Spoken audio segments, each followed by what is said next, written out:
हाँ तो बेटा शुरू की जाए अपनी वही मस्ती वाली पाठशाला शुरू की जाए, है ना। वही अपने मोदी जी के बचनों के साथ लॉकडाउन के नियमों का तो पालन करते ही रहना है, सोशल डिस्टेंस बनाए रखना ही है, घर बैठकर ऑनलाइन पढ़ाई भी करनी है पूरी मन से, निष्ठा से, लगन से। वो तो करना ही है ना। उसमें होनेस्टी दिखानी है, ईमानदारी का परिचय देना है, साथ साथ देश को आत्मनिर्भर भी बनाना है। और इसी के साथ बेटा हम अपनी विद्या की देवी माँ सरस्वती माँ का आह्वान करते हुए अपनी क्लास शुरू करने जा रहे हैं। सब ध्यान से समझेंगे बेटा, क्योंकि अभी आपका शुरू हुआ था जो मैंने इससे पहले कराई थी क्लास, अविकारी शब्द, जिसमें पहला था आपका क्रिया विशेषण। अब उसी के आगे, क्योंकि आगे भी हैं अविकारी शब्द, जैसे मैंने बताया था क्रिया विशेषण, उसके अलावा संबंध बोधक, समुच्चय बोधक, विस्मयादि बोधक और निपात, है ना। तो क्रिया विशेषण का पद परिचय मैंने अभी इससे पहली क्लास में आपको कराया था। अब आज का जो हमारा है टॉपिक वो हमारे हैं संबंध बोधक, समुच्चय बोधक, विस्मयादि बोधक और निपात। तो इसका इंट्रोडक्शन, इनके बारे में बताना। तो सबसे पहले एक एक करके आते हैं हम। संबंध बोधक, जैसे नाम से स्पष्ट है, संबंध स्थापित करना। अब संबंध किसके बीच में बेटा, कि दो संज्ञा और सर्वनाम शब्दों के बीच में आकर एक संबंध स्थापित करते हैं, वो कहलाते हैं संबंध बोधक। यानी दो शब्दों के बीच में, और वो शब्द कौन से होते हैं आपके, संज्ञा या सर्वनाम, यानी या तो वो संज्ञा शब्द होंगे या सर्वनाम। तो उन दोनों संज्ञा और सर्वनाम शब्दों के बीच में आकर एक संबंध स्थापित करें, वो कहलाते हैं संबंध बोधक।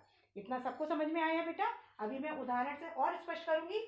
समुच्चय बोधक, जिसे आप कहते हो कंजक्शन, यानी ये सेंटेंस को जोड़ने वाला, जो सेंटेंस को जोड़े वो कहलाता है हमारा समुच्चय बोधक, जिसे हम इंग्लिश में कहते हैं कंजक्शन। उसके अलावा विस्मयादि बोधक, जिसे इंग्लिश में कहते हैं एक्सक्लेमेटरी सेंटेंस, जिसमें हर्ष है, प्रसन्नता है ना, आश्चर्य है, घृणा, खेद, ये सारे आपके आते हैं विस्मयादि बोधक। उसके अलावा निपात, जिनके बिना भी क्या होता है, वाक्य अपने में पूरा अर्थ प्रदान करता है, लेकिन यदि हम इनका प्रयोग करते हैं केवल अपनी बात को फोर्स देने के लिए, बात पर फोर्स देने के लिए हम निपात का प्रयोग करते हैं। तो अब एक एक करके बेटा मैं इनके बारे में बताऊंगी ताकि आपको अच्छे से समझ में आए। विस्तार से बता रही हूँ, इनका इंट्रोडक्शन दे रही हूँ कि संबंध बोधक क्या है, समुच्चय बोधक क्या है, और इसके अंतर्गत कौन कौन से शब्द आते हैं, उनका भी मैं आपको बताने जा रही हूँ विस्तार से। तो सबसे पहले संबंध बोधक एक एक करके लेते हैं, आप सीरियल से लेते जा रहे हैं। सबसे पहले संबंध बोधक। संबंध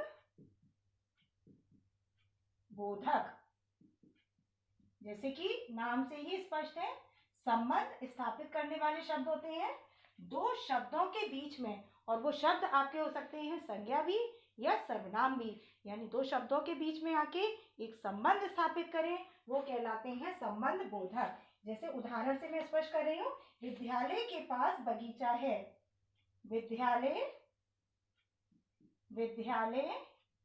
के पास, विद्यालय के पास बगीचा है, बगीचा है। बड़े अच्छे से बेटा समझिएगा, उदाहरण से समझ में आएगा। ये विद्यालय आपका संज्ञा शब्द, बगीचा भी क्या है, संज्ञा शब्द है, उसके बीच में ये शब्द आ गया के पास, यानी के पास जो ये शब्द आया है ये भी संज्ञा, ये भी संज्ञा, और इसके बीच में आकर एक संबंध स्थापित कर रहा है, तो ये आपका क्या होगा, संबंध बोधक। दूसरा उदाहरण कि मंदिर के सामने फूल खिले हैं, मंदिर के सामने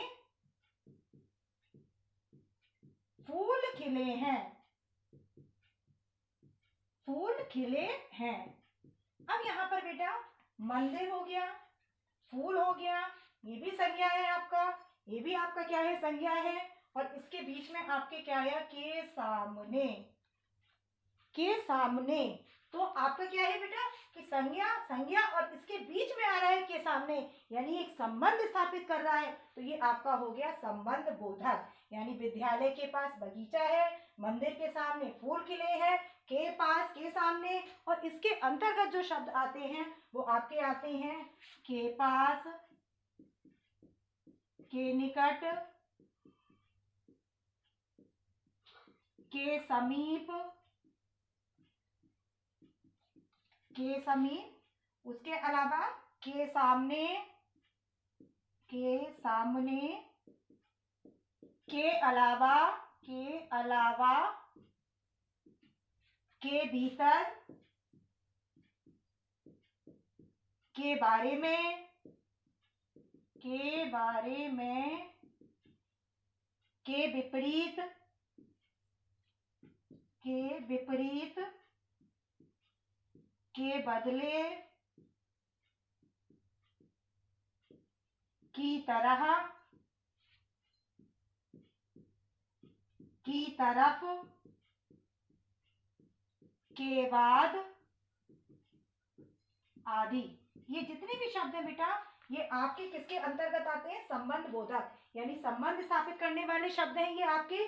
के पास, के निकट, के सामने, के अलावा, के भीतर, के बारे में, के विपरीत, ये जितने भी शब्द हैं आपके, के बदले की, के बदले, की तरह, की तरफ, के बाद आदि, जितने शब्द हैं ये सारे आपके किसके हैं? संबंध बोधक, यानी संज्ञा और सर्वनाम के बीच में आकर एक संबंध स्थापित करते हैं, तो ये कहलाते हैं संबंध बोधक शब्द। अब आगे उसके बाद जो हमारा दूसरा है वो है आपका कौन सा? समुच्चय बोधक, जिसे हम कहते हैं कंजक्शन। समुच्चय बोधक,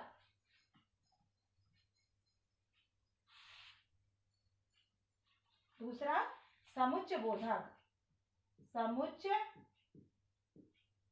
बोधक, जिसे कंजक्शन यानी जो दो सेंटेंस को जोड़ने का काम करें वो कहलाते हैं समुच्चय बोधक।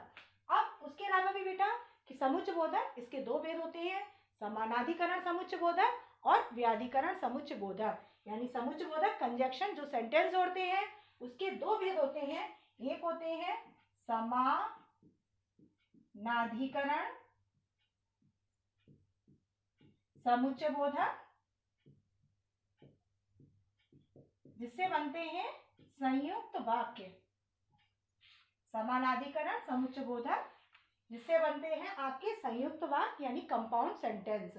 अब उसके अलावा दूसरा होते हैं व्याधिकरण, व्याधिकरण समुच्चय बोधक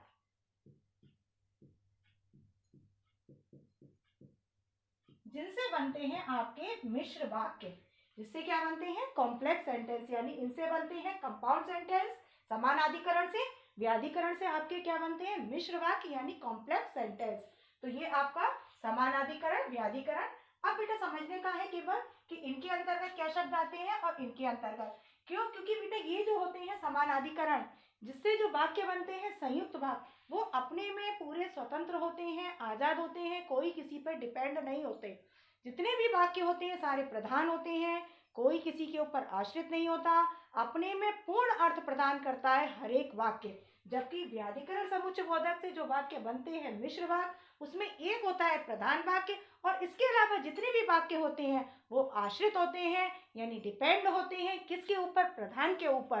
तो यानी इसमें सारे वाक्य अपने में स्वतंत्र होते हैं, प्रधान होते हैं, यानी समानाधिकरण समुच्चय बोधक से जो बनते हैं यानी जो संयुक्त वाक्य बनते हैं वो अपने में पूर्ण अर्थ प्रदान करते हैं। जबकि व्याधिकरण समुच्चय बोधक से जो बनते हैं मिश्र वाक्य बनते हैं वो एक प्रधान वाक्य होता है, उसके अलावा जितने भी होते हैं वो सारे आश्रित होते हैं, यानी डिपेंड होते हैं किसके ऊपर? प्रधान वाक्य के ऊपर। तो अब इसके अंतर्गत जो मैन आपको समझने का है बेटा वो अंतर केवल क्या है कि समानाधिकरण के अंतर्गत कौन से आते हैं और व्याधिकरण के अंतर्गत कौन से आते हैं। तो समानाधिकरण के अंतर्गत और, तथा, किंतु, परंतु, पर, केवल या भी आता है, अन्यथा, अन्यथा के अलावा लेकिन, लेकिन के बाद मगर, मगर के बाद इसलिए, दोनों में आ जाता है, प्रयोग के तरीके के ऊपर है, इसलिए, अतः, फलतः, ये सब आपका आता है आदि, ये आता है आपका किसमें? समानाधिकरण समुच्चय बोधक के अंतर्गत। और, तथा, किंतु, परंतु, केवल पर भी आता है, या, अन्यथा, लेकिन, मगर, इसलिए, अतः, फलतः आदि। जबकि व्याधिकरण समुच्चय बोधक के अंतर्गत, क्योंकि एक प्रधान होता है और सारे क्या होते हैं, आश्रित होते हैं, डिपेंड होते हैं, तो इसके अंतर्गत जो आते हैं वो आते हैं आपके कि यद्यपि, तथापि, यद्यपि और डैश करके दूसरा वाक्य जो होगा वो होगा आपका तथापि से। यदि तो पहला यदि से, दूसरा आपका जो जुड़ा होगा किससे, तो से। उसके अलावा जब, तब, ज्यों त्यों, ज्यों त्यों, उसके अलावा जैसे वैसे, जैसे डैश करके वैसे, यानी एक बार जैसे से, दूसरा आपका वैसे से। खाली की से भी होता है, की से, जैसे प्रधानाचार्य ने कहा कि विद्यालय में अवकाश रहेगा तो केवल की से भी आपका जुड़ा है तो की हो गया आपका। और इसलिए, क्योंकि, क्योंकि, और इसके साथ हो सकता है आपका इसलिए भी, आदि। ये आपके आते हैं, किसमें आते हैं, व्याधिकरण समुच्चय बोधक। तो यानी जब आप समुच्चय बोधक का परिचय देंगे तो आप समानाधिकरण यानी उसका भेद डालना होगा। यदि समानाधिकरण है तो समानाधिकरण, व्याधिकरण है तो व्याधिकरण। तो इसके कितने भेद हो गए, 2 भेद हो गए। यानी जो सेंटेंस को जोड़े वो आपका क्या हो गया, कंजक्शन यानी समुच्चय बोधक शब्द। अब उसके बाद हम अपने आते हैं तीसरा विस्मयादि बोधक, जिसे एक्सक्लेमेटरी सेंटेंस कहते हैं, जिसमें हर्ष आता है, आश्चर्य आता है, आपका दुख आ गया, चेतावनी आ गई, ये सब जो आता है वो आपका किसमें आता है, विस्मयादि बोधक। अब नेक्स्ट आपका विस्मयादि बोधक। अब विस्मयादि बोधक शब्द क्या है बेटा, कि इसके अंतर्गत जो आते हैं आश्चर्य, आश्चर्य में आपका हो गया अरे ओहो करके आता है, देखा होगा आपने, अरे ओहो, और ऐसे करके बेटा ना बिंदी लगी होती है, अल्फन का चिन्ह बना होता है ना। उसके अलावा आपका उल्लास का आ गया, उल्लास यानी प्रसन्नता, जिसमें आपका आप हर्ष भी कह सकते हो, उल्लास हर्ष दोनों करके लिख सकते हो। इसके अंतर्गत जो आता है आपका वाह, हुर्रे। उसके अलावा शोक में बोलते हैं ना हाय राम, ऐसा हो गया, तो शोक के अंतर्गत जो आपका आता है वो आएगा हाय राम, या हाय ऐसे बोलते हैं ना, हाय क्या हो गया, घृणा, घृणा में बोलते हैं ना छी, अरे बड़ा गंदा है ना। उसके अलावा चेतावनी, जो हम चेतावनी देते हैं किसी को, सावधान करते हैं, तो चेतावनी के अंतर्गत क्या आएगा, सावधान, या खबरदार, ऐसे बोलते हैं ना, खबरदार ऐसे ना करना, खबरदार, सावधान हो गया आपका, खबरदार हो गया। उसके अलावा स्वीकृति, स्वीकृति किसी को हामी भर देना, काम की स्वीकृति दे देना, तो जैसे हम कहते हैं ना अच्छा ठीक कर लो, मतलब अच्छा ठीक, ये आपका किस में आ गया, स्वीकृति में। उसके अलावा प्रशंसा, जब हमें प्रशंसा करनी होती है किसी की, शाबाशी देनी होती है, कैसे कहते हैं, शाबाश, सुंदर, बहुत सुंदर, अति सुंदर, ऐसे बोलते हैं ना, तो क्या बोलते हैं हम उसके लिए, शाबाश। ये भी कह देते हैं सुंदर, अति सुंदर, है ना। तो ये सब आपका किस में आता है, बहुत बढ़िया, हम ये भी बोल देते हैं ना, बहुत बढ़िया,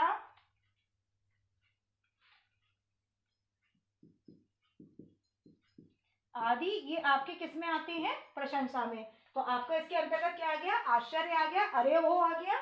उसके अलावा उल्लास, हर्ष, प्रसन्नता, उर्रे वाह, अरे हमने मैच जीत लिया, उर्रे कहते हैं ना। तो आश्चर्य में अरे ऊपर में कितने अच्छे फूल खिले हुए हैं, आश्चर्य जता रहा है, उर्रे हमने मैच जीत लिया, पढ़ाई में अच्छे अंक ले आए, टास्क मैडम का अच्छा दे दिया, आज हमारा नाम अनाउंस हुआ, तो उर्रे, तो ये हर्ष में आ गया आपका। उसके अलावा शोक में हाय राम, हाय करके, घृणा में छी, अरे कितना गंदा है ये बच्चा, कितना गंदा घर है, चेतावनी में सावधान, खबरदार। उसके अलावा स्वीकृति में अच्छा ठीक, और प्रशंसा में शाबाश, सुंदर, अति सुंदर, बहुत सुंदर, बढ़िया। ये सब आपके किस्म के अंतर्गत आते हैं, ये आपके विस्मयादि बोधक के अंतर्गत ये सारे शब्द आते हैं। अब उसके अलावा जो हमारा नेक्स्ट है वो क्या है, निपात। कुछ याद आ रहा होगा, 8th में आपने पढ़ा होगा निपात, भूला भूला हो जाता है, लेकिन जब बताया जाता है तो सब दिमाग में रिमाइंड होने लगता है कि हाँ निपात भी पढ़ा था, सुना था, है ना। अब निपात नया शब्द लग रहा होगा, लेकिन बहुत आसान है बेटा।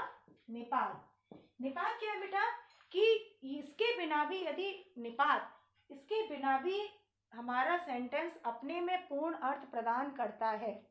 केवल निपात ऐसे शब्द होते हैं कि इन शब्दों को यदि हम लगा दें तो केवल वो वाक्य को जोर देने के लिए, प्रेशर देने के लिए हम इनका प्रयोग करते हैं।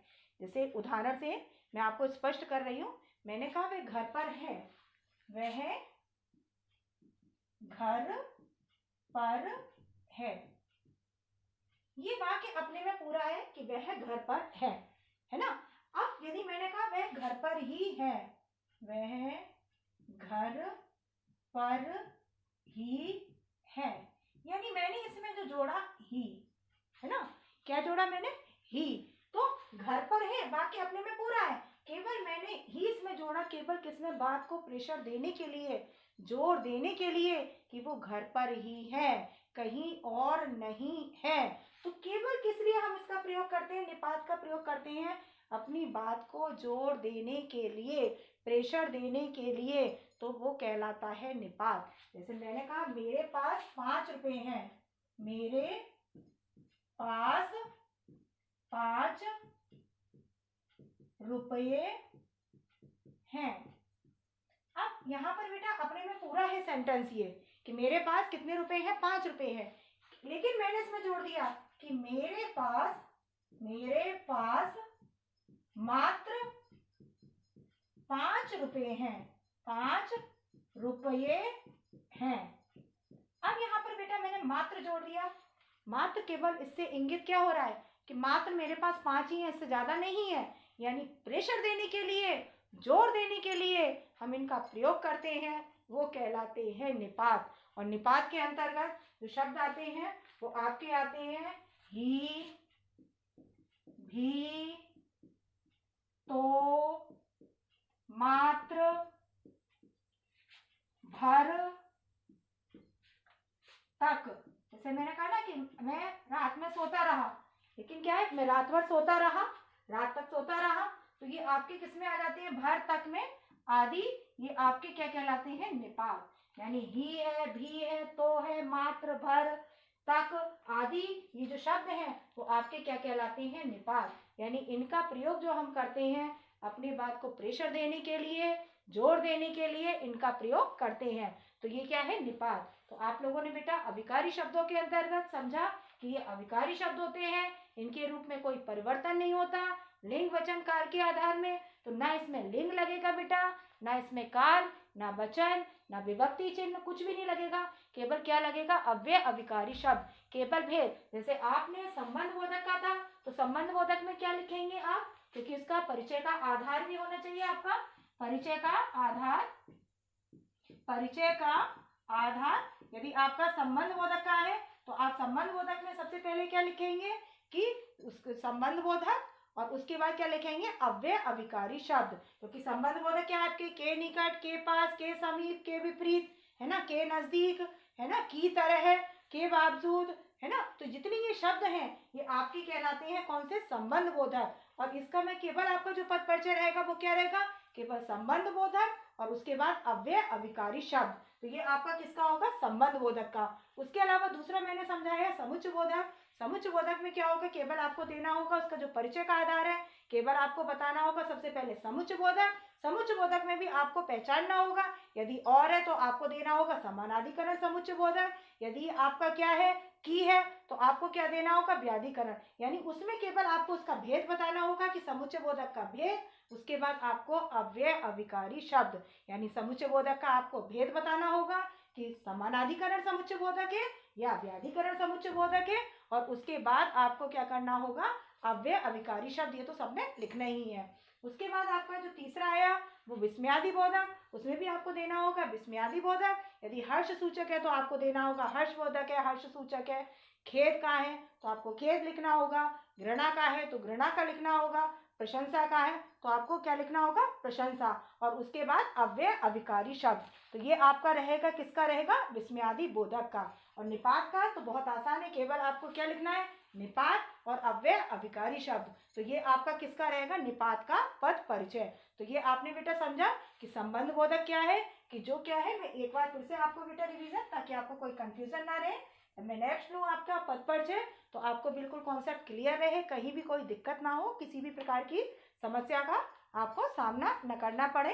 तो सबसे पहले संबंध बोधक, जो संबंध स्थापित करते हैं दो शब्दों के बीच में, चाहे वो संज्ञा शब्द हो दोनों, चाहे सर्वनाम हो, ये भी हो सकता है, एक संज्ञा शब्द भी हो सकता है, एक सर्वनाम, यानी संज्ञा सर्वनाम शब्दों के बीच में जोड़कर एक संबंध स्थापित करे, वो कहलाता है संबंध बोधक। इसके अंतर्गत जो शब्द आते हैं वो आते हैं के निकट, के समीप, के बावजूद, की तरह, है ना। तो इस तरह के जो भी ये शब्द हैं आपके, वो सारे आपके आते हैं संबंध बोधक के अंतर्गत, है ना। और इसका परिचय का जो आधार केवल आपको डालना है संबंध बोधक और अव्यय अभिकारी शब्द। उसके अलावा दूसरा समुच्चय बोधक, समुच्चय बोधक जो सेंटेंस को जोड़ने का काम करते हैं वो कहलाते हैं समुच्चय बोधक। उसके अंतर्गत दो भेद, समानाधिकरण और व्याधिकरण। आपने देख लिया समानाधिकरण का है, या है ना, किंतु है या परंतु है, तो आप केवल क्या लिखेंगे, सबसे पहले समुच्चय बोधक, समानाधिकरण, उसके बाद अव्यय अभिकारी शब्द। यदि आपका जब तब से है कि जब मैं स्कूल गया तब छुट्टी हो गई, या तब बारिश होने लगी, यदि तुम कठिन परिश्रम करोगे तो सफल होगे, यदि तो आपने लिखा यदि तो उसके बाद क्या होगा आपका पद पर परिचय, कि आपने ये लिखा यदि तो, और उसके बाद क्या करके लिखेंगे आप कि समुच्चय बोधक, और इसमें कौन सा, व्याधिकरण समुच्चय बोधक और अव्यय अभिकारी शब्द।